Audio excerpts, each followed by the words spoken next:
This is the library. Welcome. My name is Debbie Chess, and I am the Director of External Relations and Development for the Dayton Metro Library. And on behalf of Jeffrey Treziak, our Executive Director, I'd like to welcome you to our home, our space. We are very fortunate, we've been very fortunate to present thought-provoking and timely programs such as the Social Justice Speaker Series that you're going to enjoy this evening. Because of support from generous partners and entities like the Friends of the Dayton Metro Library, who has sponsored this series last year and this year, and to our patrons and community like you. And in order to keep these types of programming and centered to our mission, there are two things that I'm going to ask of you this evening that will make a profound impact on making sure that the Dayton Metro Library can continue to do this. First, if you don't already have a library card, get one. You can do that by visiting your local branch. We have friendly staff that would be there to help you and assist you. And second, consider making a gift to the Dayton Metro Library. Your support allows the library to continue to bring relevant and robust programs, events, and resources to you, your friends, and your neighbors. You can do that this evening right out in front of the door here that you pass coming in. There was a little dip jar. Feel free to dip your card right in there. It's set at $10, but of course we'll take more. And also pick up a pledge card. You can fill that out and it'll come directly to me and I'd be happy to take your money. Also what I'd like you to do is draw your attention to an exhibit out in the atrium. It is called More Than a Game, and it's brought to us by our friends at the National Afro-American Museum and Cultural Center in Wilberforce, Ohio. And it features not only our guest speaker, our featured speaker this evening, but many other activists, athletes throughout history. So please check that out.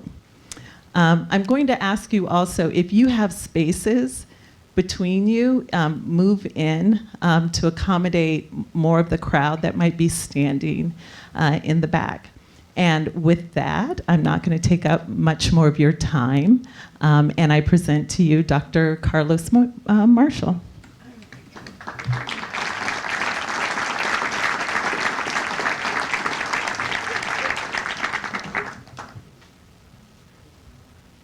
Good evening, and welcome to another event of the 2024 Social Justice Speaker Series here at the Dayton Metro Library, where I proudly serve as your Chief Diversity Officer. The Dayton Metro Library Social Justice Speaker Series is an ongoing initiative that brings some of the world's most prominent authors, creatives, scholars, activists, and practitioners to Montgomery County. At the library, cultivating spaces for courageous conversation and intergroup dialogue where everyone is free to belong is core to our values of equity, diversity, and inclusion. The Social Justice Speaker Series places an emphasis on supporting diverse groups and change agents that come from backgrounds that have been systematically marginalized from the literary canon, publishing industry, cultural and creative scenes, dominant discourses, and beyond. This series aspires to be a springboard for a learning community of social justice warriors, advocates, and allies with an eye towards inclusive excellence. Further, given the occasion, I would be remiss if I did not acknowledge that Dayton, Ohio is the birthplace of none other than Edwin C. Moses. Moses is a two-time Olympic gold medalist and previously held the world records in the 400-meter hurdles. Moses later joined the executive committee of the U.S. Olympic Committee. And now to introduce our distinguished guests for this evening. At the 1968 Olympic trials, Dr. John Carlos stunned the track world when he beat Tommie Smith in the 200-meter finals and surpassed Smith's world record by 0.3 seconds. Though the record was never ratified because the spike formation of Carlos's shoes wasn't accepted at the time, the race reinforced his status as a world-class sprinter. At the 1968 Olympic Games in Mexico City, Carlos earned the bronze medal in the 200-meter dash. During the award ceremony, he courageously stood up for racial equality on the world's largest stage and raised a gloved fist hand in the air and removed his shoes alongside his teammate Tommy Smith. This act established a legacy of championing for equal rights that continues to inspire activists today. Carlos had his greatest year in 1969, equaling the world 100-yard record of 9.1, winning the AAU 220-yard run, and leading San Jose State to its first NCAA championship with victories in the 100 and 200 and 220, and as a member of the 4x110-yard relay. Carlos also was a gold medalist at 200 meters at the 1967 Pan American Games and set indoor world best in the 60-meter dash in 5.9 seconds and the 220-yard dash in 20.2 seconds. Prior to his successful collegiate career at San Jose State under Hall of Fame coach Bud Winter, Carlos attended East Texas State University, where he single-handedly won the school's first Lone Star Conference championship.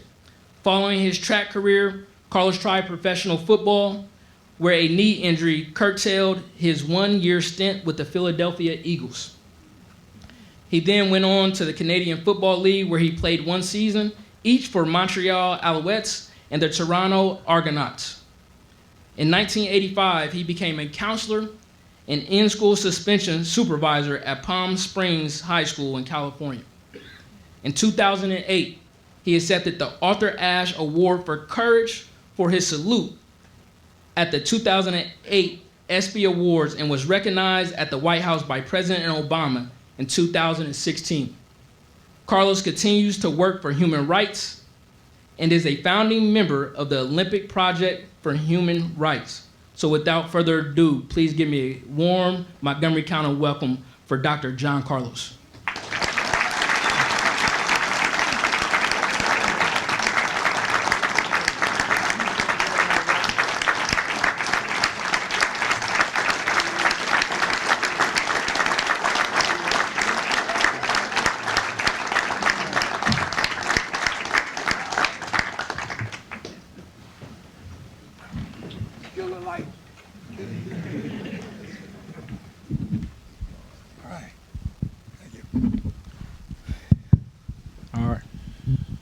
All right, again, truly an honor and a blessing to have you grace this stage with us, and kind of want to get into this conversation and set an appropriate foundation and set the table, if you will, well before that historic moment on the Olympic podium. So, you know, your mother was an immigrant from Cuba.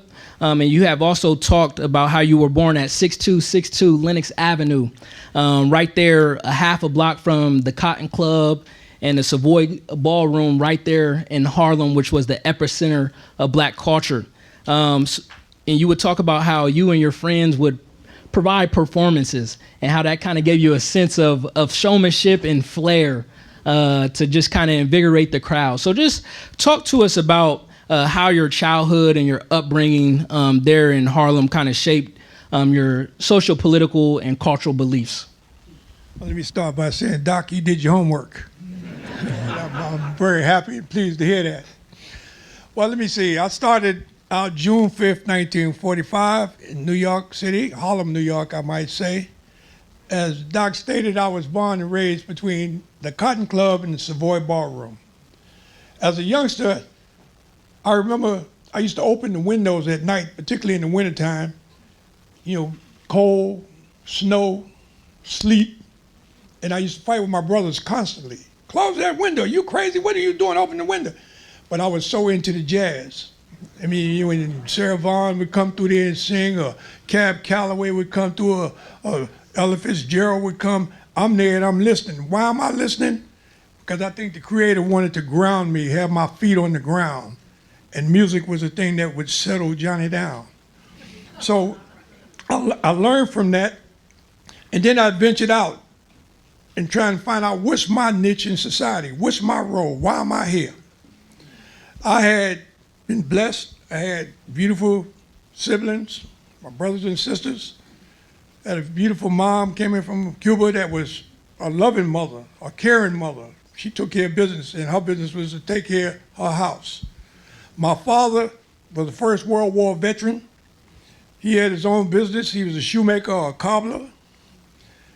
And we had a fairly nice life. But at the same time, as I grew up in Harlem, I began to look. We was multicultural at that time. Then I went to sleep one night, and I woke up the next day, and it looked like they had a meeting. When I say they, talking about white folks had this meeting. Because the next day, they were loading station wagons, they was loading panel trucks, they was loading taxis, they were loading everything. And I asked my father, I said, Pop, what are they doing? Where are they going? Why are they going? He said, well, son, I think they want to leave out of here because of the domesticated workers. Well, who are the domesticated workers? He said, we are. We move in, they move out. So I had to accept that in terms of let them go. But then I began to circumvent my peers, go to their houses, and I would start to look at their house or their apartment where they lived, and I noticed it was altogether different than my house. Fathers were missing in action. That's one thing that hit me right away in my head. I put it in the side of my head, said, don't forget it. Then I looked and I saw a lot of them didn't have food in their cabinets. A lot of them didn't have clothes in their closet. You know what it is for a kid to go to school 365 days or 180 days out the year and then realize that he only had one pair of trousers and his mother had to wash or his sister had to get her dress, the pleats ironed out every night. Mothers would do that. Why would they do it? Because I want my daughter to feel good about herself. I want her to feel that she's as good as anybody else. But I looked around and said, why is it like that? I looked at adults in terms of why are you sitting on your hands and allowing this to happen where there's no food in the house? And as a young kid, you know, we had a little fishbowl TV. And I'm looking at TV and trying to find identity within myself from this TV. I couldn't find it. But I looked a little farther and I saw this guy and had a funny looking suit. It looked like he was wearing my mother's stockings. He had a funny hat on with feathers sticking out. And then they gave him a name called Robin Hood. So let me study this guy. I checked him out. And what I liked about Robin Hood more than anything is that Robin Hood had no fear. You know, because they had the sheriff of Nottingham, the king of Nottingham threatening him. We going to get you. We're going to get you. But Robin Hood's attitude was, you might get me, but remember, you have to come through Nottingham Forest, and that's my turf. I'm going to get you. I began to become Robin Hood of the neighborhood. I looked at it in terms of what did we have coming through my turf. We had freight trains coming through there. And I think, you know, what's the guy's name that used to own the Yankees? He died, Steinbrenner. Steinbrenner got totally upset with me because I used to hit the freight trains. Why did I hit the freight trains? Not because my mother and father raised me to be the thug that I was. Sometimes you have to be a thug to do the right thing. So I went to investigate these trains. Let me see what they got inside. Broke in the train, they had succotash, they had frozen food, they had clothes, they had little 8 transistor radios. And I'm saying to myself, I say, man, they got all this and we starving. When I say we, meaning my parents, because my father, as I said, he was a shoemaker. My mother came as an immigrant, and my mother used to get with her sisters, and they would go clean the abortion offices. Take me and my brothers along with us. My brothers would be in there cleaning, I'd be in there looking through the drawers, see what they got. And I remember looking, and I noticed a thing called drugs. I didn't know what it was at the time, But I'm looking in the drawer and I see this square thing and a whole bunch of white powder on there. And this particular day I went looking and I put my finger in it and forgot and put my hand up my mouth, and my whole mouth froze. So, mama, something wrong. She said, what'd you do? I said, I put my hand in that powder. And she said, you been in the doctor's drawers? I said, yeah, ma, I ain't stealing nothing, I'm just looking. And then she began to explain to me that these doctors was using cocaine for the women that they was giving these abortions. So I said, okay. Then I began to realize that through what I saw outside the doctor's office, there was two drugs. There's a street drug, and then there's a professional drug. Street drug was our drug, which was heroin. But before heroin came on, it was another drug called King Kong. Now, all the individuals in this room, they might have heard the word King Kong. King Kong was like, if I was to equate that with something modern day, I would say it was probably like PCP. You smoke that and you hallucinate. Well, King Kong, they would drink this bootleg liquor and they would hallucinate and think they could fly. Every weekend, one or two of them would dive off the roof thinking they're gonna fly straight to their death. I'm looking at all this as a very young individual. I'm looking for adults to give me some sort of answer as to why this is happening. And then I began to realize that I got a nickname, and it says Johnny, the troublemaker. Johnny, Crazy Johnny. These are names they would give me. Why? Because I chose to do things that other individuals thought about, but they would never move on. I had to be concerned about two factors. About those individuals that I'm trying to help and wake up, and I had to be concerned about my father waking me up. Okay, because my mother and father, they were staunch, good parents, but they didn't take no stuff. So whatever I did, I had to make sure it was on the down low. I couldn't let them know nothing. I could take food and leave it off at people's house. My reward or my payment was, don't tell my father. Don't let him hear nothing about it. But then I went from there and I started breaking the freight trains on a regular basis. It was two black detectives in Harlem. Mr. Bryant was about 6'6" or 6'7", and Mr. Lester, he was about 5'11" or 6 feet. And they would catch all my buddies. It was only three of us who run before of us together to hit the trains, but they would always catch my buddies. They have them lined up against the wall, and I'd say, what did they do? And they turn around and say, he got away again? And then they taught me something, Mr. Lester, Mr. Bryant. They taught me that they didn't have to run and chase me physically. They chased me with their eyes. They knew who I was. But at the same time, they knew my father too, because on the weekends, if they wasn't working, they shooting crap and playing poker together. They went to my father and said, Earl, there's been some break-ins and you need to talk to Johnny. And my father stopped him. He said, no, that's your job. He's over at McCoons Park right now, right across the street from where the Yankee Stadium, the old Yankee Stadium was right across the street where they built the new Yankee Stadium. Now it used to be the old McCoons Park before we ran track. They came, they circled the whole park off. They found me, they told my two boys, go sit up against that fence, and they pulled me on the side of the track on the turn, walked me across the track onto the grass field. And Mr. Bryant said, go on, Mr. Lester, tell him. So Mr. Lester told me, he said, listen, there's been some break-ins at the freight yards. We think we know who's doing it. We can't do anything to him until we catch him. And then he took his nose and bust his nose up against mine and said, and we gonna catch him. In other words, you better slow your roll. So Mr. Bryant said, go on, tell him the other thing. So he says, oh yeah, Don, by the way, you have a talent. And I said, what talent? What are you talking about, I have a talent? He said, yeah, you have a talent. I said, what's that? He said, you're a runner. And I said, like that. And Mr. Bryant smacked me upside my head. I can see stars right now. He smacked me, his fingers landed over here. Don't you ever disrespect Mr. Lester.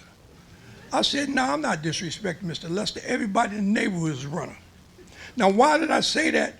Because as my mother came to America and used to clean the abortion offices, I told my mother, I said, Mom, if you could do this, you could be a doctor.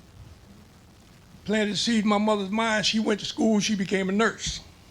So she was working at Bellevue Hospital. And she gave up her nighttime to sleep with my dad to make some extra money at night.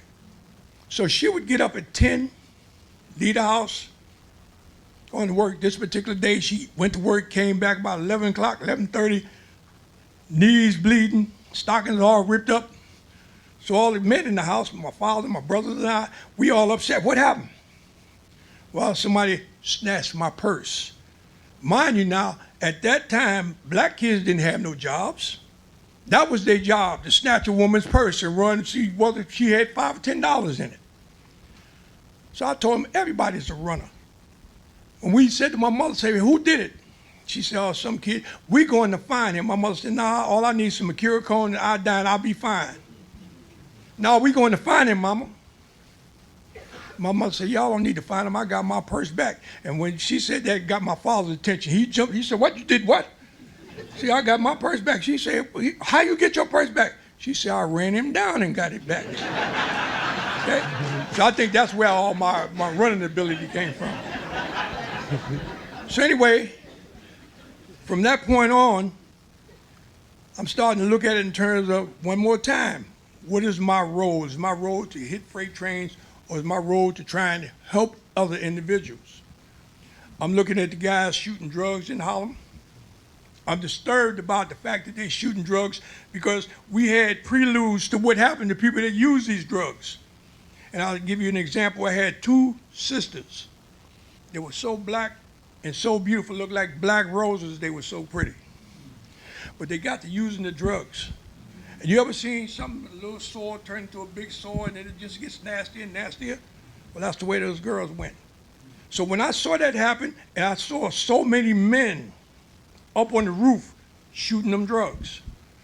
So I could get my three boys and we'd go up there and we would aggravate them or irritate them. And we would jump from roof to roof. Jump 4 feet, 6 feet, we'd jump from roof to roof, getting away from them. So one day, the guy said to me, he said, John, why do you guys come up here and do this all the time? Why do y'all come up here and bother us? I said, well, why do you use these drugs? That's why I keep coming back. I want to know why you're using the drugs. So this particular day, he said to me, say, you keep asking me why I use the drugs. That's why I come. He said, well, I'm going to tell you. And he went and he said to me, he said, do you have a girlfriend? I said, I got a couple of girlfriends. He said, you got a couple of girlfriends? He said, well, listen. He said, I had one girl I fell in love with. He said, I was so crazy about this girl, but at the same time, I was so afraid to approach her, to ask her to be mine. Took me 5 years, he said, to get the courage to approach her. He said, and when I did, she was waiting on me for 5 years to come and approach her. So they got together. He said, then he decided, I'm strong enough, I'm gonna ask her to marry me. She told me she would marry him. He said he was the happiest man in the world.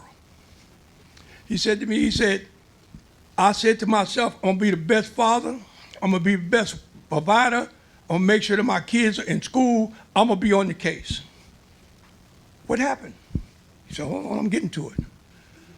I said, no, man, what happened? Why are you shooting these drugs? He said, slow down, son, I'm telling you. And he said to me, he said, listen, he said, as we got married, we were together for 15 years. He said, I had 2 kids, and I knew these kids. He said to me, he said, you know, one day my daughter came to me and she said to me, she said, Daddy, you know, my birthday is next week. You told me you was gonna buy me a new dress for my birthday. Are you gonna be able to buy me that dress? Yeah, baby, I'm gonna get you that dress. He said he walked down the hall and he put his hands in his pocket, wasn't nothing in his pocket but holes. He said before he could digest that, here come his son come knocking. And the son said, Daddy, my PE teacher told me if I don't get some tennis shoes and some shorts and a t-shirt, I'm gonna fail my PE class. Now it's upon his kid's education. So he said to himself, he said, you know something, from that, from my daughter and my son, he said, and then my wife come and tell me, he said, you know, we've been married for 15 years now. Our anniversary is tomorrow. What are we gonna do? He said, man, I didn't even have enough money to buy her a rose for our anniversary. And then he said to me, he said, you know, I go to the mirror every day. I used to get up, wash my face, brush my teeth, do my hair. Every morning I would do this. He said, you know, After my kids came to me and said the things they said, it's the first time that I looked in the mirror and saw myself. He said, I didn't like what I saw. And when I was young, I pushed back. What do you mean you didn't like yourself? He said, no, I didn't like what I saw. Why? He said, why? He said, because I'm supposed to be the breadwinner in my family. I'm supposed to be the leader. I'm supposed to be guiding the ship. He said, I couldn't do anything as a man. He said, I didn't like myself. I began to want to escape from myself. He said, and then as I began to want to escape, all of a sudden, these drugs disappeared for me handily. I took the drugs thinking it was going to be a one-night trip. He said, I've been on drugs now for 20 years. And then it made me start to think that he's just a tip of the iceberg, because there was so many young guys that I grew up with that didn't have a father in their house. But I'm looking around again. Where's the adults? Where's the preachers? Where's the clergy? Where's the businessmen? Where's anybody to come and try and rescue? At that time, I didn't know to say society, because that's what we are, society. They wasn't there. And then I sit back and I think about how many kids right now today don't have fathers in their house. You know, in my era, it's a whole bunch of fathers went to the penitentiary. Those that didn't go to the penitentiary went straight to drugs. So who was raising their kids? A mother could be in the house. She had 4, 5 kids. She in there trying to make ends meet, and she tipping a little bit, drinking her little sauce too. But then at the same time, you step back and you look and you say, no matter how much a mother love her son or love her daughter, she will never take the place of the man that's supposed to be in that house to help her raise them kids. So many of them was left without the family unit. Then I went to one guy's house on a Saturday, Dorian. Hey, Dorian, what's going on? We in the house, we goofing around. I'm sitting on the sofa, and then all right, boom, boom, boom on the door. So Dorian get up to go to get his mother, say, sit down. So she sits down, and this woman comes to the door, a white woman. And I hate to keep, for you white folks know, I ain't trying to knock on you, I'm just telling you what I see, fact. White woman comes to the door, and the mother opens the door, and she says to the woman, good morning. The woman looks at her, don't say a word, just walks on by her. And I'm sitting there like, I don't believe this. The woman said hello, she ain't said nothing, just walked on in the house. So I asked the Dorian, I said, what's going on? He said, man, just be cool, check it out, check it out. She runs right over to us, tells us, move off the sofa. She comes over the sofa, she's looking all underneath the sofa. She looks in the ashtray. She gets up, she walks into the living room. She looks in the living room, she looks around. Then she goes in the bedroom, she opens the closet, she looks in the closet. By that time, it dawned on me, Dorian didn't have to tell me. She's looking for a man's paraphernalia. His slippers under the bed, a cigar in the ashtray, a pair of trousers or a suit in the closet. Why is she looking for that? Because his mother was on welfare at the time. They changed the name and call it social services now.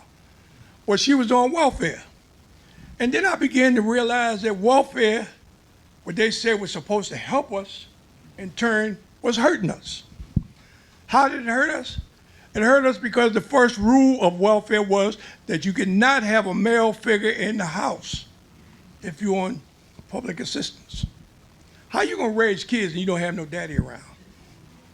That's the first thing they would look for. I would go home to my father and say to my father, say, Pop, something ain't right, this ain't right. While I'm talking to him about that, here's the fire come. My man's house, Dorian again.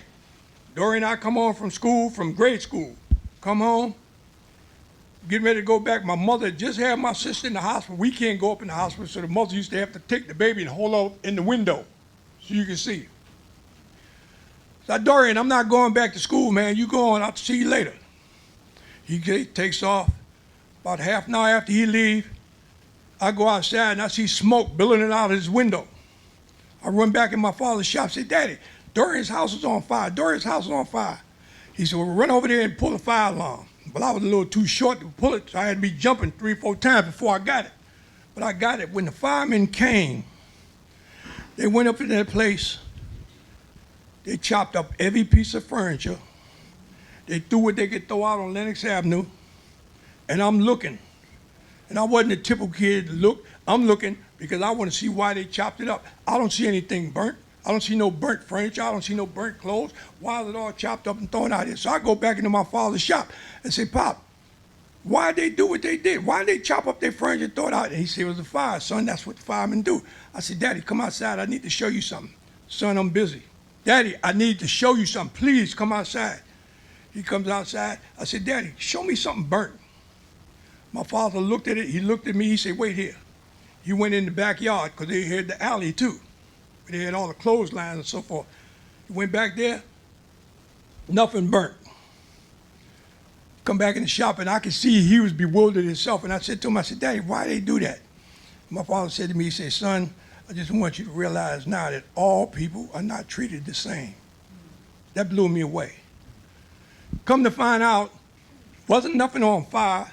Dorian's mother put some beans and rice on the stove and went downstairs to see one of the neighbors and forgot about it.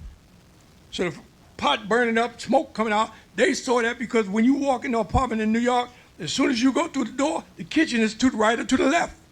You can see that right away. But they went and they chopped up 4 bedrooms of furniture and threw it out the windows. I'm taking note. Now I'm getting to the point where I'm starting to go around the world and see for the first time, because I wasn't in the school, I was a thug. Not in the sense that I'm out there mugging people. I'm a thug in terms of saying I'm not going to do stuff the conventional way. But I want to jump in here and ask you a question about something that also shaped your childhood when you were talking about just kind of being shaped in how you wanted to, how people were looking at you as a thug, and sometimes that you have to be a thug to get things done. And as you talked about, growing up right there on Lenox Avenue and all of these things that are kind of shaping your ideological disposition. But you also ran into another man that was talking about many of these things that you're discussing right here, right now, by the name of Malcolm X. Correct. And you've been noted as saying that we believe in America. We want America to believe in us.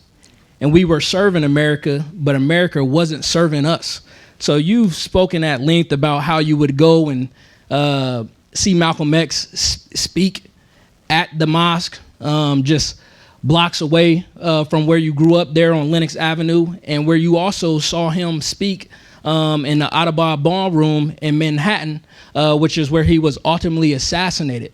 So just talk about the profound impact that Malcolm X had on you as a teenager and the relationship that y'all were able to build.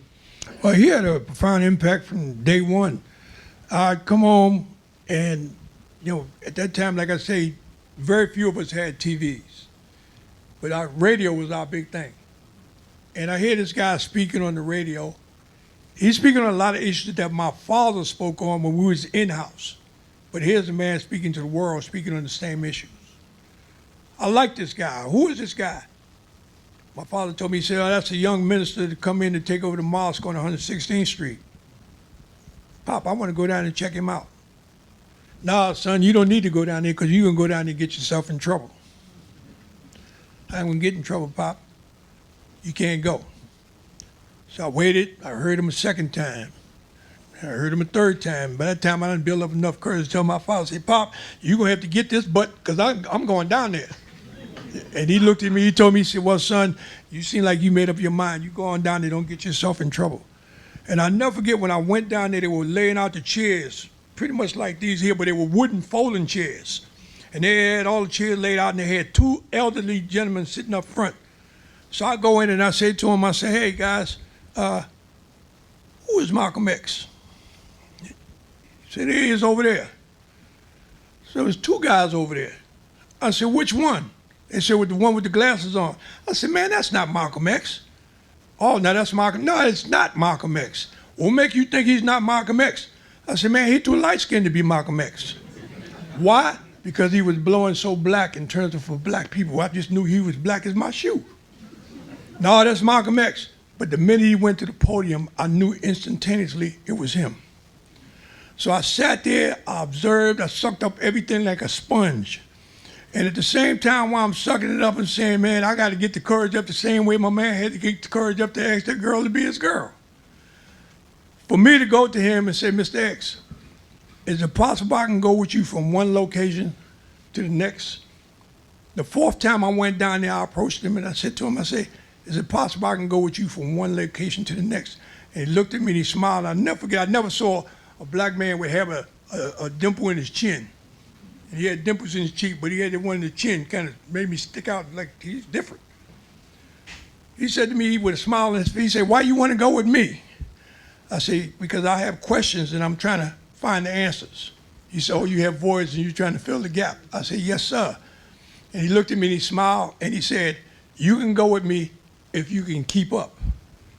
Now, when he said, if you can keep up, it kind of made me think about the Creator, about his master plan, because what Malcolm told me was, in essence, get me ready for my career in track and field. You can go with me if you can keep up.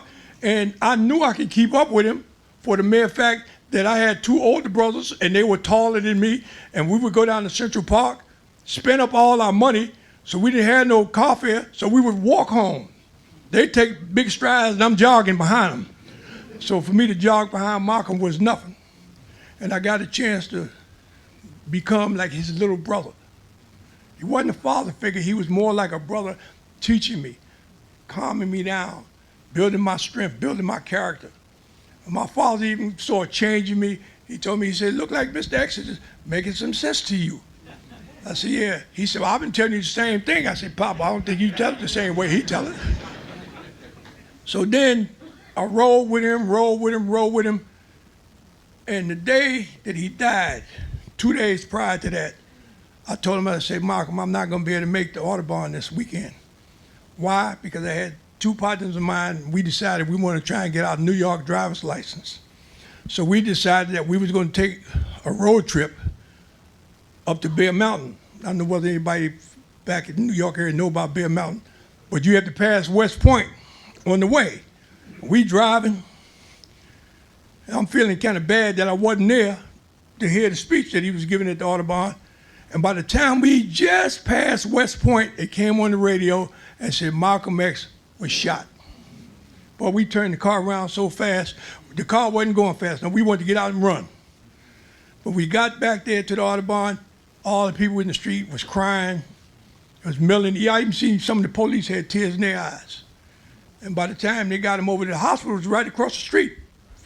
By the time they got there, he was gone.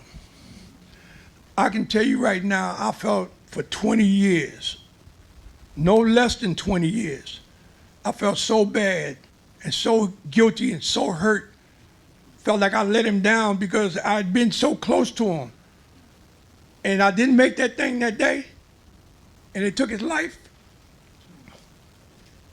It just affected me so bad because I felt like if I was in there, I could have did something to prevent him from losing his life. But he knew that he was going to die. I met Dr. King the same way. Both of them knew they were going to die. But they said, man, I was staying. But then I sat back and I said, who do I like in history? Is it Harriet Tubman, Paul Robeson, Frederick Douglass? You know who I love in history? I mean, I love all of them, but you know who I love in history? The one that they least talk about, and that's Nat Turner. You understand? Because Nat Turner was in the state that a lot of us are in. He believes in God, he believed in religion, he believed in the whole nine. But something sparked his mind to say, they tell me about God. How could God be the just God that they tell me about if it's the same God for you and the same God for me? Why is he shining the light on you and peeing on me? He had to come to the conclusion that in his mind, and then he came, not to say I gave up my beliefs in terms of some creator, ultimate being. He said, but he changed his mind in terms of, I'm not going for the game that they've been running.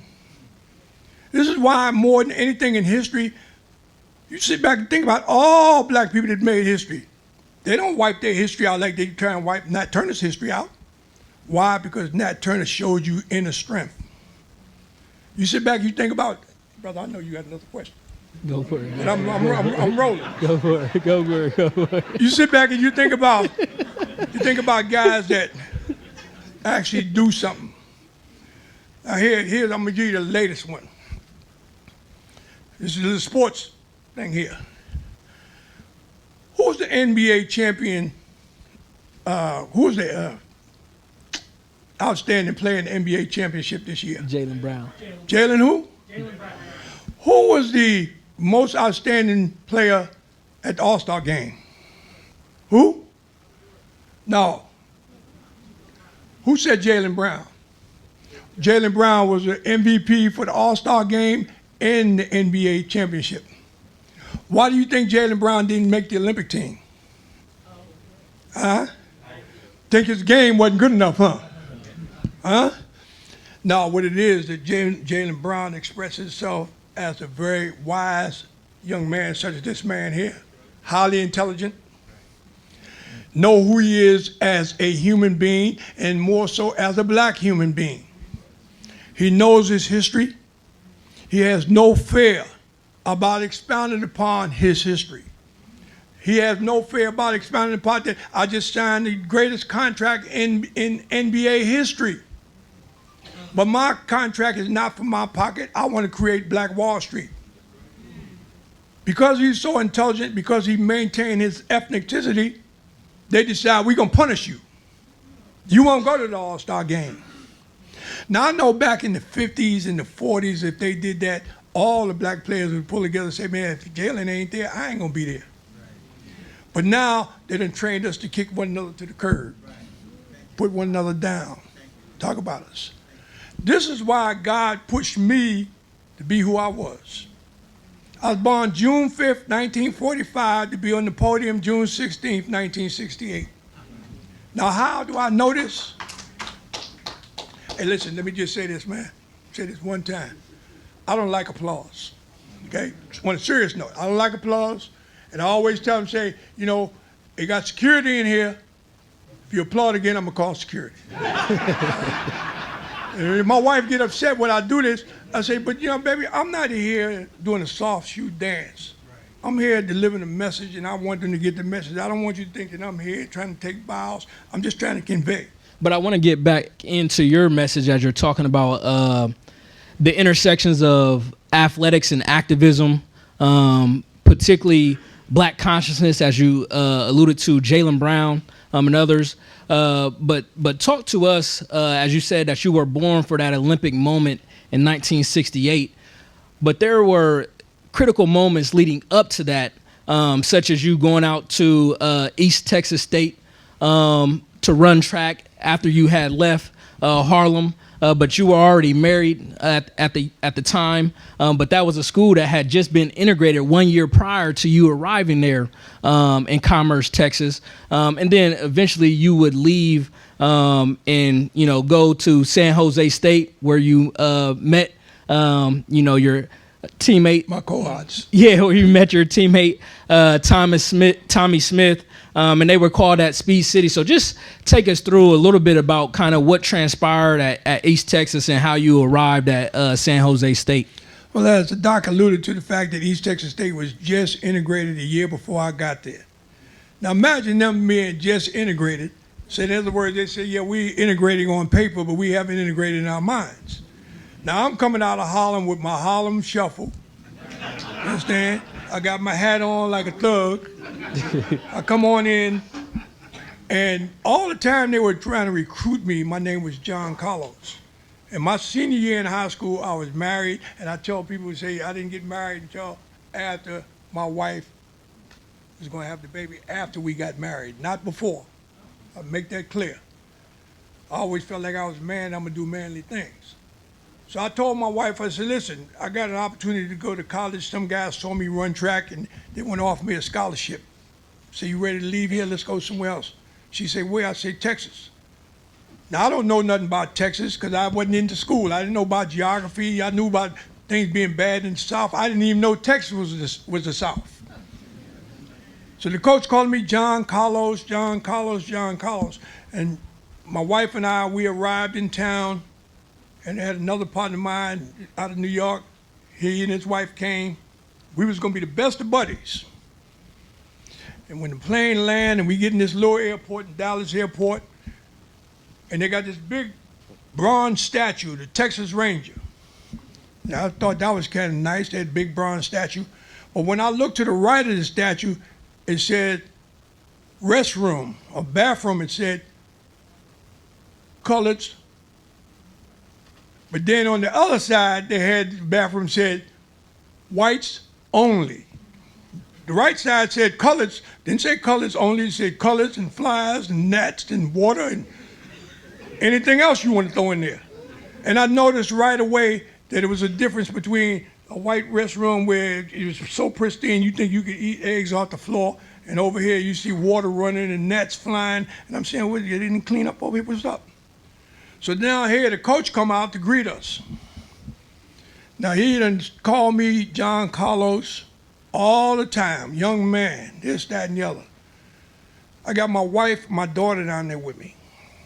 And my wife, I tried to tell my wife, stay home, let me go check it out. If everything right, I'll send for you. She said, nah, we're a team. You go, we go. No problem. You got the love, I'll take it. Let's go. We get there. Coach looks at me. Now, my name done changed from John Carlos to you boys. Now, he called me a boy in front of my wife and my daughter. So I was offended right away. So I told him, I said, Coach, my name is John Carlos. They call me Johnny. My name is not boy, and I'm not a boy. I might be young, but I'm a young man. So don't call me boy no more. So then he used a word that was so close to the word, the N word that we hear so often, and the word that he used was nigger. Well, nigger sound, the way he said it so fast until it sounded like the other word. So I'm swelling up. My wife said, hold on, I don't know whether he said that. I said, well, it's damn close. He better be careful. I knew right then that I was going to have problems at East Texas State. But when I went into the campus, I met one white kid, Terry Barnett. He was like my brother down there. And Terry sat down with me in the stadium, and they only had one shaded area. They had the official timers. They had like a thing they could sit on, and it had a little shade that could block the sun out. So we sat down there and we got acquainted with one another. And he said to me, he said, John, he said, that's a brave thing that you did to come down here. And he's the one that actually made me realize the school had just been integrated a year. He said, man, you got to have tough skin here. They're going to play you. They're going to do this. They're going to do that. He said, but man, if we stay together, man, we're going to do something this school ain't never done before. And I said, what's that? He said, they ain't never won no championship. I said, well, we're going to win the championship. So we go on, and as we've been matriculating through the days, and I remember we was on our way to the championship. I'll never forget, the coach, when we was trying to recruit me, oh, we fly everywhere we go. We take a bus everywhere we go. But actually, we in a station wagon everywhere we go with the drop leaf, and I'm in the back with my legs stretched out. So the coach says to me, he says, all right, we're going to the conference this week, conference championship. So I look up on the board, and he got a step down. He wants you to run a 380, then he wants you to run a 280, then he wants you to run a 150. And I got to get in the station wagon, ride for 8 hours, then I got to run 1,000 races. So when I went in and I saw it on the board, I said, this man is crazy. I'm not going to do that. So he had brought two older individuals that I grew up with in New York. He fired two kids that had scholarships, just took their scholarships away from them to bring the two older guys in to water me down and keep me in check. So I'm telling him, I said, man, I'm not running that. John, don't make no trouble. Man, I'm not running it. So I come outside. He got the stopwatch. He said, now, come on, son. Now, you know you my horse. See, he irritated me again. Give me a good time. So when he shot the gun, I started out in turn. And by the time I was about off the turn, coming off on the straightaway, I started jogging. By the time I got to the straightaway, that going into the second turn, I'm walking. They were building the stage for graduation. As I'm walking down the track, he runs up and he's speaking out of his neck again, and he picks up the hammer where they was building the stage for the graduation. And all the black guys, they was out there on the football field practicing, and they stopped. They saw it. They said, oh, this is going to be a good one. It's going to be a good one here. And I remember the coach's son was standing up on the wall in the bleachers there. And I said to him, I said, Danny, I said, man, your father picked up that hammer. Come on down here and deal with this issue. I said, because if your father come in with that hammer, it better be candy because he going to eat it. He said, man, it's you and my father. I don't have nothing to do with that. So he come down, man, and the man called me out my name, and he did, I'm sick of you, and I'm sick of this, and you this, and you that. And I was so hurt and so upset, I took my clothes off, buck naked, threw it in his face, and walked up to the shower, went in the shower. He come in the shower about 20 minutes later. Son, I made a mistake. I might have been hasty. I said, Delma, the best thing I can suggest is you get out of here, because if you stay here, I'm going to jail, because you're going to die. So he turned around, he saw the fire, and he walked on out. Now here's the kicker. I didn't go to East Texas State to create no problems. But I'm the type of guy, I'm not looking for trouble, but if trouble come, I know how to deal with trouble. I go to my first track meet, and I'm like I say, I ain't looking for nothing. I'm in the Army, the Dallas Cow Palace. I'm getting ready to run against some great runners. My first meet for East Texas State. So I'm jogging on the track, and his wife was sitting in the front row. Carlos, come here. Come here, Carlos. Yes, Ms. Brown, what can I do for you? I want you to go out there, and I want you to run a good race today for Delma. I said, oh, I'm going to run a good race. Now I want you to run a good race for Delma for what all Delma is doing for you. And when she said that, I had turned, and I was in the midst of walking away. And when she said, all Delma is doing for me, I said, no, I can't let her get away with that.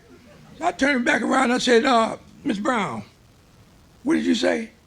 She said, I want you to run a good race out there of what Delma is doing for you. So I said to Ms. Brown, I said, no disrespect to you, Ms. Brown. I said, but them steaks you eat at night, I put that shit on your plate. I pay for them steaks when I go out there and do what I do in the track. I'm going to tell Delma. Let me go find the coach. I said, because I'm going to repeat it one more time with him in your face. So when I got him and brought him back, I said, Delma, your wife want to tell you something. And then the divide got even farther apart.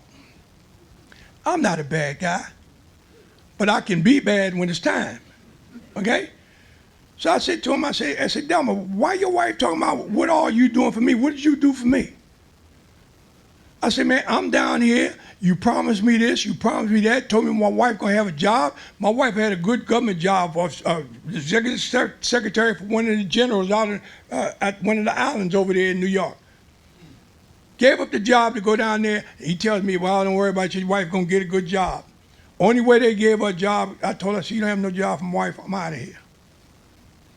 Then all of a sudden, my wife became the secretary to the mayor of the town, which was the chairman of the journalism department, okay?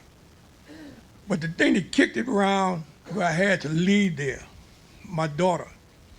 My daughter was outside playing. She had a little white girl she played with all the time. They was getting along fine. And that's why I say kids don't know nothing about prejudice. And they just don't know about bigotry, none of that. All I know is you a little kid like me, your hair might be different than mine, your eye color might be different than mine, but you my buddy. And they playing, and all of a sudden my daughter comes up in the house, snot flying everywhere. What's the matter, baby? My friend's father came home and he started cussing at me and he called me all kind of names. I said, what did he call you? And she told me Trigger. He called you what? Trigger. And then it dawned on me he's calling it an N-word. So I went out there to confront the dude, but he saw me coming. He ran in his house. So I said to myself, with the coach coming at me with the hammer, now this dude is infecting my daughter.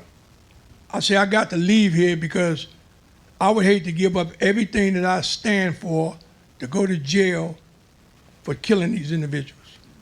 So let me roll up out of here. And I never forget, I told all my boys I'm gone. It's been great, told my wife, give the notice. But that kid that I told you about, Terry Barnett, Terry came to me just before the championship before the Nationals. He said to me, he said, John, he said, listen, man, I know you didn't want to do that thing with the coach and that workout that he put down before we drive. He said, but man, we had a bond, me and you. You know, we ain't got a chance, snowball in hell, to win that championship if you leave this team. And I looked at him, I said, you know, Terry, that's the best thing I heard all day. I'm a man of my word. We're going to win the championship. So we went on and we won the championship.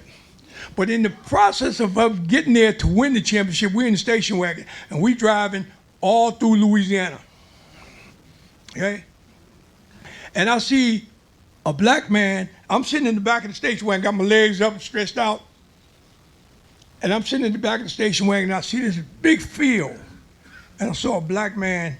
He had his Sunday shirt on. He had a towel stuck down in his shirt. He had a harness around his neck, and he had his black coveralls. And he out there, and he got a mule, and he's plowing the earth, and it's a big field he's plowing. And I just was in a state of shock. I couldn't believe it. I bolted out the station wagon. I shot across the field, and I ran in and asked him, man, what are you doing? What are you doing? And he looked at me. He said, I'm doing my job. I do this every day. I said, but they got plows and tractors. You don't have to do this. He said, oh, no, I'm happy the boss let me do this. And when he said that, I mean, I just couldn't control the tears. I said, mister, you don't have to do that. You don't have to do this no more. And I saw I couldn't make no sense to him, and I turned back, and I went back to the station wagon, and I looked at the dudes, and they all of them wanted to say some black and white, but they looked in my eyes, and they knew to just be quiet, don't say nothing. I said, all right, it's time for me to leave East Texas. I left East Texas. I went back to New York. I was in my house with my mom. My mom was painting the kitchen. And I'm helping her paint the kitchen. The phone rings, and my mother said, Johnny, it's Professor Harry Edwards on the phone. Now, I met Professor Edwards when I went to visit San Jose in 1965. So I knew who he was, but what I couldn't understand is how you get my mother's number. My mother don't have a public number. How you get my mother's number? So anyway, he gets on the phone and he tells me, he said, well, John, it's a very important meeting taking place downtown, and the people asked me to invite you. I said, Mom, they're having a meeting and they want me to be there. You think we could take it? She said, yeah, they inviting you, you need to be there. We'll finish this later. So I get the information where to go. He told me to come down to the Americana Hotel, which was across the street from the old Madison Square Garden. I only been in the hotel 3 times in my life. 2 times I was in there because it was raining outside. So I get in the hotel, and my mother liked nice things. So I get in the hotel, and I'm sitting in the lobby, and I'm looking at it. I could steal that chandelier. I can steal this sofa I got. I'm talking, I'll steal all this just for my mother. And then I snap out of it. And then I go to the desk, and I said to him, I said, listen, I'm here looking for SCLC. I didn't even know what SCLC was at the time. So he tell me where to go, and I go up there, and I knock on the door. And the guy that opened the door blew me away. Because I'm looking at this guy and I'm saying in my brain, I know this man, but that ain't him. But it is him. But it can't be him. But I know it's him. Back and forth in my head. The guy was Dr. Andrew Young. Why did I say that? Because I thought from the pictures I saw of Dr. Young, I thought he was about 6'4", my height. When I saw him, he was 4'6".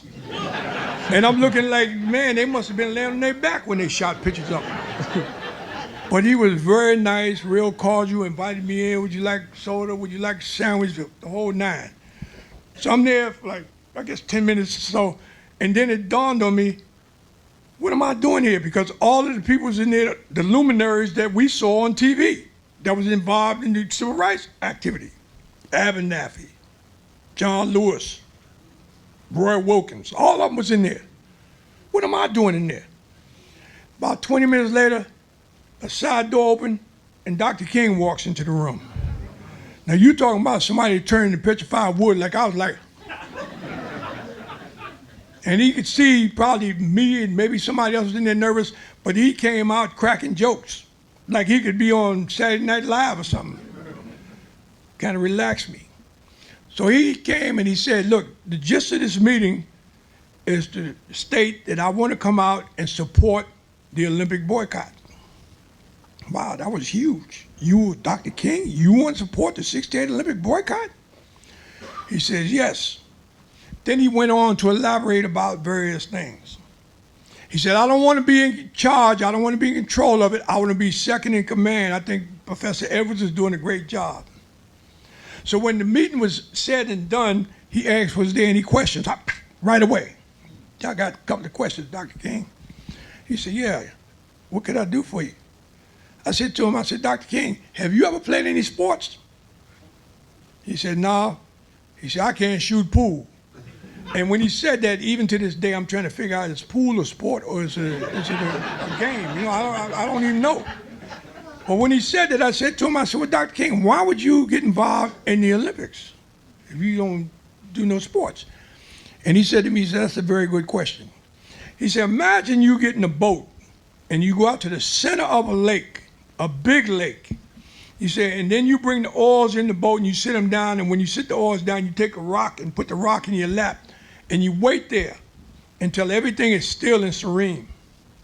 He said, then you take the boat, the rock, and you throw it overboard. See what happens? I said, it creates waves. I actually said to him, it creates vibration. He said, it creates waves. So I said to him, I said, well, what are you saying? He said, that rock is the Olympic boycott. He said, everything in that lake knows something's amiss. Everything on the shores of the lake knows something's amiss. He said that Olympic boycott will have the attention of the world, just like that rock has in the lake. He said you would have the attention of the world and you don't have to maim, kill, or injure anyone. I said, oh, that's powerful. Took that like a chestnut to put in my basket.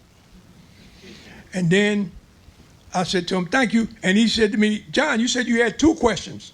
I was so blown away with the first question, I done forgot I had a second question.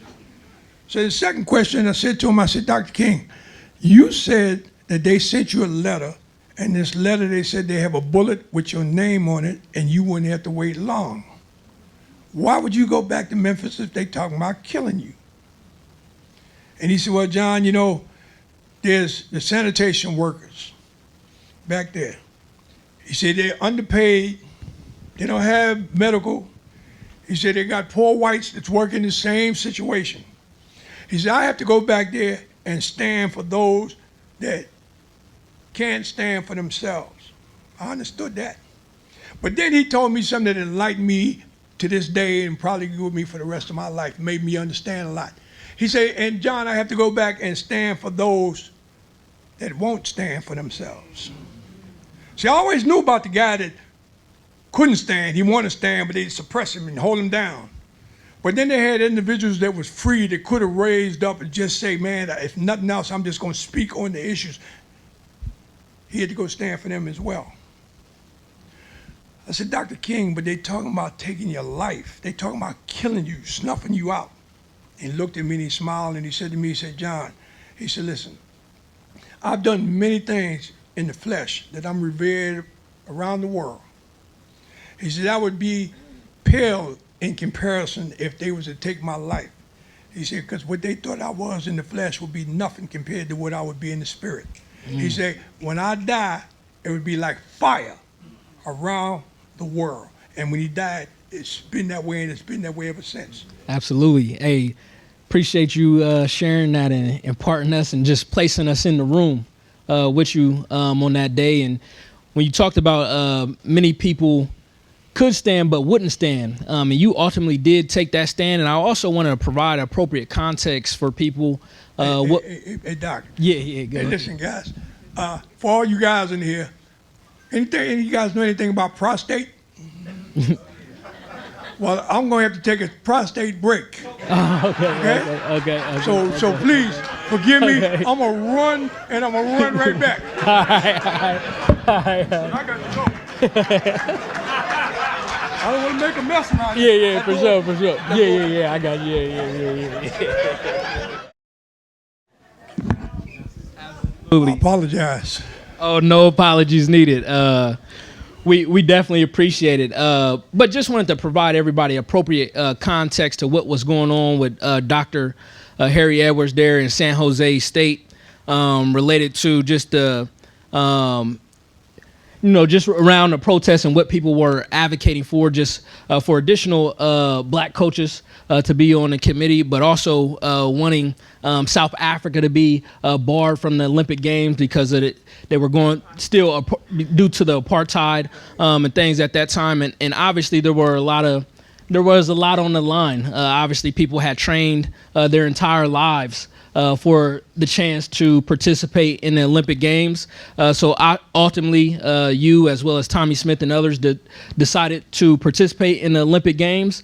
And now, when you went over there to Mexico City, what ultimately led to the decision that y'all did want to go through with some type of demonstration, even though y'all were not going to boycott the games altogether?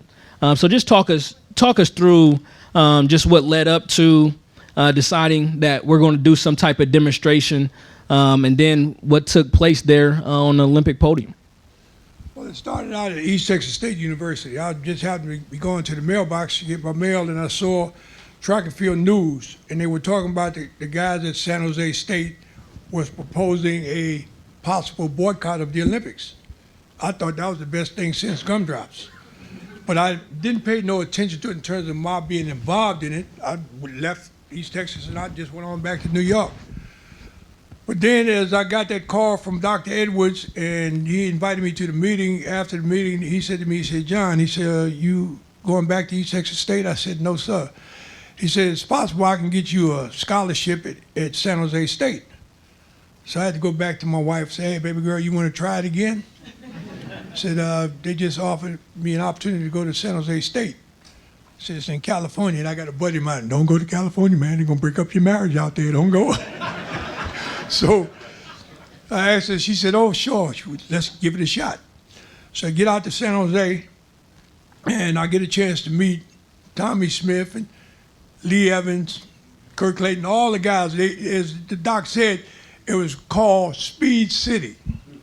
We didn't create the name Speed City. They had guys like Frank Budd, not Frank Budd, but God, what's his name? Dennis Johnson they had there, Ray Norton they had there, Bobby Pointer. These were the top sprinters in the world at the time. And at that time, that was like in the late to early 60s, okay? Late 50s to early 60s.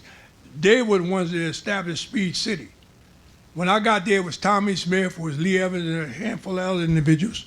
And I come in with my little thug walk, and he look at me like, who is this dude? You know, who he think he is, the way he bopping up in here.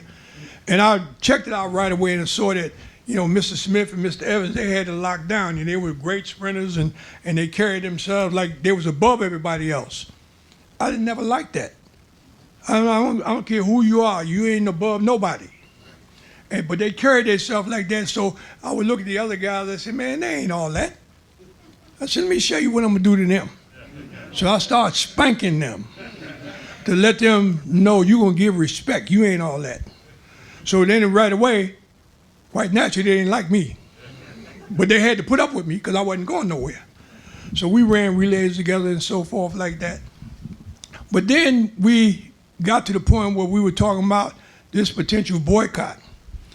So, in other words, if you wanted to establish a boycott, I might know the facts, but all you guys out there had the potential of being on that team.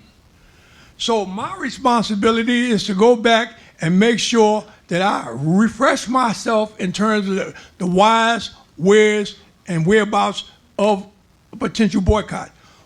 Why do we want to boycott? Why is it necessary to boycott? What do we need to do in terms of educating ourselves in order to sit down with you guys at the round table to educate you? Why do we want to educate you? Because we ain't running no dictatorship telling you, well, you can't go to the games, you must stay away from the games. We educated ourselves to make sure that everyone that was in that sector knew what was going down, and you could make your decision. Well, a lot of them, they understood. They understood about racism, they understood about bias, they understood about economic depression, they understood all that. But it's difficult when they hang a carrot out over your head from the time you knee high to a grasshopper. Go to the Olympic Games, be a winner, come home with the gold. And these guys out there, as Doc said, training every day. So all we could do was educate ourselves and educate them. And then let them make a decision. And when it all came down for the vote, everybody was strong early in the game, but when it came down to the vote, you could see them starting to get weak, start breaking down. And they start whispering things to me like, yeah, Carlos, I understand what you're saying, man, but man, I promised my church I was going to win a medal. And, you know, Carlos, my kids is counting on me to come home with a medal. Man, I got to do this for the community. I said to him, I said, well, look, man, what we doing this for is not for me. It's not for my mother or my father. It's for your kid and your kids' kids to make it better for them. That's why you taking the stands now. So when it came down, they took the vote and they voted, we want to go to the games. All of us that was downhearted with this thing, we was disenchanted about the fact they took that vote. I right away said, well, they can go, I'm not going. Kareem Abdul-Jabbar grew up with me in New York. He came to my house. He and one of the guys that he played with at UCLA named Mike Warren, they come to my house to talk to me about the Olympic boycott. I told Kareem, I said, man, if I was you, I would boycott. He said, but John, I'm getting ready to sign the contract with the NBA. And I said, Kareem, listen to yourself. You getting ready to do what? Man, that might mess up my contract. I said, Kareem, you are the NBA. Let's not get it twisted. Without you, the NBA ain't nothing. You the NBA. And then he got it registered in his mind. He said, well, what would I say? What would I tell him? They tell him the truth, that you feel your education is far more valuable to you than gold medals. So he did it. Wasn't no fuss about Kareem stepping back. But then, as time went on, when they made that vote, we said, okay, I'm not going. But I sit in my house, and God always shoots things in my brain. And he shot to my brain this particular day. He said, John, you know, you can stay on from the Olympic Games. He said, but the question is, what are you going to do when someone steps in your place and reaches the victory stand in your place? Do you think they'll represent you the way you need to be represented? When he said that, instantaneously, I said, I'm going to these games. But at the same time, when I said that, when I get up to the trials, they played political games. They played conspiracies. They did everything. I got a hamstring tear. I tore my hamstring almost in half that year, running in Trinidad on the grass track, and the air split, my spike got stuck, and I raised up and almost tore my hamstring in half. So like 9 months, 10 months, I couldn't run. I wrapped up real heavy, so I run in one meet down in San Diego, and the leg was better. I blow it out, and I eased off. I took third, walked in smiling to myself. So now the next big meet was the Nationals at Miami, Florida. I go down there, and I'm heavily wrapped, and I told the chairman of the selection committee, in terms of this guy, he was the chairman to direct who goes into what events. So I said, Mr. Lodge, I'm injured, man, and I'm afraid that if I get in the 100 today, I might tear my leg up, then I'm not going to be able to run at all. So what I would like to do, I would like to get a pass on the 100. I'll run the 200 today, but give me a pass. He said, no problem. I said, is there any paperwork I need to do? No, I'll take care of it. So now after that, I'm in shape. I'm whipping them all over America, all up in Canada, all through Europe. I'm whipping everybody. So when we get ready for the trials, I go, they call for the 100 meters. So I go there, he didn't call everybody's name off, he didn't call my name. Hey, my man, you didn't call my name. Yeah, Carlos, I noticed your name on the sheet. I'm looking, it's not here. I said, man, call Mr. Lodge. Right by the time I'm blowing fire out my nose. Get a hold of Mr. Lodge. Mr. Lodge comes over and he tells me, he said, yeah, what could I do for you? I said, Mr. Lodge, my name is not on this sheet.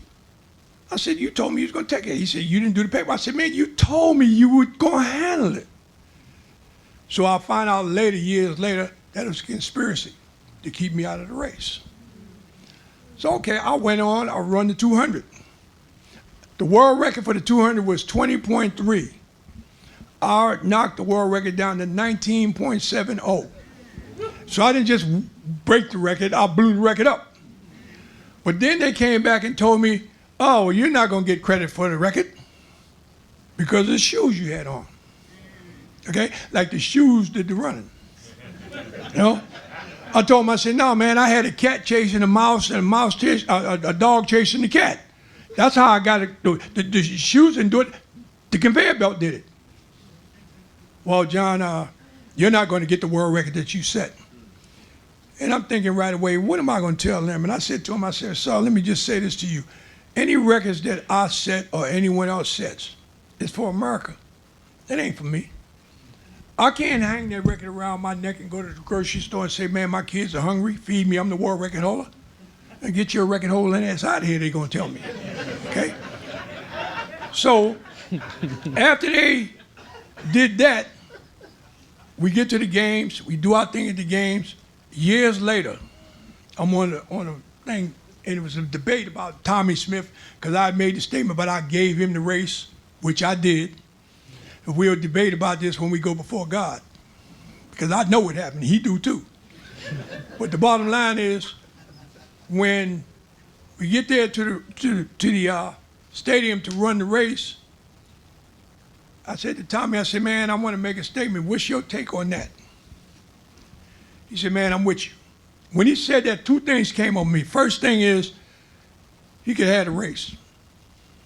You gonna make this statement with me? Because I felt so strong about the statement. Had I made this statement by myself, they'd have gunned me down or they wrote me off as being crazy. It had to be two people. So he liked medals, let him have the medal. So I left the track and I went over to the practice track where our coach was, Coach Winters, as Carlos was saying. I said, Coach, I said, man, I got a dilemma. He looked at me, he smiled. He said to me, he said, what's the problem, John? I said, man, you know, I want to give this race to Tommy. Excuse my expression, guys. I said, but I don't want this guy to think I'm no punk. You know, that's what we would say, you a little weak, you know, you punk. I said, man, I don't want him to think that. And Coach looked at me, he smiled, he said, John, you've always been your own man, and you're going to make the right decision no matter what I say. I said, Coach, all right. So that gave me some assurance that I was on track. So the second thing, on the way back to the stadium, I had to stop at the phone and had to call back to New York to all my gangster friends. Why I had to call them? Because since I was knee-high to a grasshopper and started running track, they would make bets on me every year, all year. So I didn't want them to bet no money on a race that I didn't have really intention to run. So I called them, I said, hey man, hold your bets because I'm undecided as to what I'm gonna do in this race. But by the time I left the phone and went to the stadium, I'd have made up in my mind that, hey man, he could have the medal. I'll just be satisfied taking second. And what happened was, I said, what I'll do, when the gun go, I'm gonna blow him out. So if anybody in here, go look at the tape, go look at the video. When it came off the turn, I was 8 meters in front of everybody. I turned around to tell Mr. Smith, and mind you, I might say, Mr. Smith put up, anybody ever had a groin muscle pull? Is that a lightweight pull or? That's a heavy deal, right? Well, homeboy decided in the quarter semi that he would have a groin muscle pull, which I knew that he wanted this medal, just like he flipped that light to show me his medals that he won. He wanted it so much that he going to try and apply psychology on me, and I train with him every day. So it's solidified in my mind that he wants this medal. I said, no problem, you can have the medal. But when the race went off, just like I said, when it came off that turn, I had that 8 meters, and when I came off, I turned around and tell him, if you want this medal, stop BSing and come on. He shot up on me so quick, I almost had a heart attack. And I'm saying to myself, groin muscle pull, huh? So now I'm striding down the track for like 70, 80 meters. I'm not even running no more, I'm striding. Get down, and we got 10 yards from the 10 meters from the tape. And it hit me, oh shit. Peter Norman. Peter Norman is a great sprinter from Australia. Peter Norman's best part of his race is the last 20 meters. In any race that he ran, and I'd forgotten all about it, paying attention to Tommy's nonsense. So when it hit my brain, you could see me turn from my left and turn all the way over to my right, and there was Peter, just like I said, you going in. Well, they only had 10 meters, so I couldn't start sprinting again after I done stride for 70, 80 meters. So all I could do is frown on my face, mad as heck, and I leaned into the tape. But then when I looked up at the clock, I was more happy for Peter Norman than I was for Tommy Smith or myself. Why? Because there's no white kid or white man ever ran as fast as Peter Norman ran that day. So I was happy for Peter, okay? But I was disenchanted with Tommy because what his nonsense gave me to give up that silver medal to Peter, okay? But I always sit back and say, it's great. Now here's the kicker to the story. Years later, we on a plane, I think we was at the Nationals, Tommy, his wife, his daughter, we sit there, and I used to get this message all the time. John, I have a question I want to ask you. Is Kalia? I didn't know nobody named Kalia. Who's Kalia? But I would get these messages and phone calls all the time. So we on the plane, I think it was somewhere in the South, Charlotte or somewhere, and we're on the plane coming back from the competition, and I'm sitting there in the aisle seat, and Tommy's sitting in the middle seat, and his wife and his baby, she's sitting by the window. So she leans over and she says to me, she says, John, I want to ask you a question. And God shouted to my brain, this must be Kalia. So I said, yeah, what can I do for you? She said, well, I read, somebody told me that you said you gave Tommy the race. I said, yeah, I gave him the race. Tommy couldn't beat me with a stick. So Tommy raised up, he wanted to say, so I said, look, Tommy, ain't nobody here but your wife, your baby, me, you, and God. Tell your wife the truth. So he fessed up. So when he fessed up, it's like a load came off me just to hear him tell the truth. So I get up and I'm going to the restroom. My coach, that was the head coach of the Olympic team, Peyton Jordan, he was there and he had a young white fella sitting next to him. So Peyton said to me, he said, John, he said, that was a hell of a thing that you did at the games. Now, this guy was the head coach of the 68 Olympic team. That was a hell of a thing that you did. And I looked at him and I smiled. I said, well, Coach, any man going to do what a man's got to do. He said, what do you think I'm talking about? I said, the demonstration. He said, I'm not talking about that. I'm talking about you giving that race to Tommy. So when he said that, like, everything caved in because now I knew all of them knew what I did. But they never said it until he said it. So I'm getting ready to go, and there's a young fella sitting next to him, and he said to me, he said, Mr. Collins, I want to tell you something. I said, man, let me go pay this water bill, and I'll come back, we talk. So I go to the restroom, and I come out, I done forgot about it, I should stop, talk back with him. So I passed him up, and Peyton called me, said, John, come back. I go back and say, man, the young fella, he wanted to tell you something. Oh, man, I'm sorry. So he begins to tell me, he said, man, I don't know, whether this would be anything to you, any consolation to you. He said, but I want you to know that my father had many sleepless nights. And then he stopped and he said, do you know who I am? I never met the kid before, but I know his father had like a big pie face, and this kid had the same face. So I said, if I didn't know no better, I would think that you was Hilma Lodge's son. He said, yes, sir, that's me. He said, look, he said, I don't know whether this is any consolation to you or not. He said, but my father had many sleepless nights. I said, oh, is that right? Why would that be? He said, because he felt so guilty that he conspired. That's the same man that I talked to in Florida about, do I need to do the paperwork, where he said he'll take care of it. He said to me, he said, my father had many sleepless nights because he conspired with the assistant coach of the team, which was Stan Wright. Stan Wright was the coach of Texas Southern. The guy that won the gold medal in the 100 meters was from Texas Southern, Jimmy Hines. So he says to me, he said, yeah, my father felt so bad that they conspired to keep you out of that 100 meters. See, at San Jose State, we had the top sprinters in the world at the time. And the way we had it planned, Lee Evans would win the quarter, Tommy Smith would win the 200, and I would win the 100. Everybody got their dream but me, so they thought. But as I told the kid, I said, man, I appreciate you letting me know that. I said, man, but I don't have any misgivings about that. I said, because Mr. Hines got his gold medal, Mr. Smith got his gold medal, Mr. Norman got his silver medal, and I got my demonstration. So it's all clear, it's all cool. He looked at me, he said, man, you a heck of a guy, Mr. Carlos.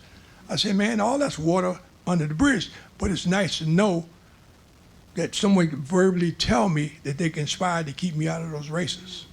And why they conspired? Because they say I'm the bad guy. I'm the troublemaker. I heard that word troublemaker for so long until I started looking at it like a Rubik's Cube. I started looking at it from every angle, looking at it. And you know, when you look at something so long, you begin to see pictures or images. And I looked at it, and I looked at it, and looked at it, and the first image I saw a little skinny guy with round rim glasses and a sheet wrapped around him. And they said he was a troublemaker. And then when I looked down the sand to see who this troublemaker was, it said Gandhi, troublemaker. Then I went on a little farther down the line, and I saw another guy walking across the bridge there in Selma. Looked down on the ground, said his name, said Martin Luther King, and his cohort, John Lewis, troublemakers. Then I sat back and I looked at little Rosa Parks. Rosa Parks sat in the bus. I'm tired. I'm too old to be going in the back of the bus. I'm going to take this seat here. You think Rosa Parks, as small and frail as she was, she didn't have a concern about what might happen to her if she went to jail? The issue was greater than her fear about what they might do. But when it was all said and done, they wrote down in the sand, Rosa Parks is a troublemaker. Then when you sit back, you look up and you say, well, ultimately, this guy, the spiritual guy they talk about, is Jesus Christ. When he went to the marketplace and upset the merchants and so forth, kicked over the tables. And then they say, oh, this guy, Jesus Christ, whoa, look in the sand. Oh, he's a troublemaker too. So when they started calling me that, and I got to picture it in my mind, and I said, you know something? I'm in damn good company for them to call me a troublemaker. Hey, appreciate that. Appreciate it. Yeah, y'all could go ahead and clap that up. Clap that up. Hey, watch it.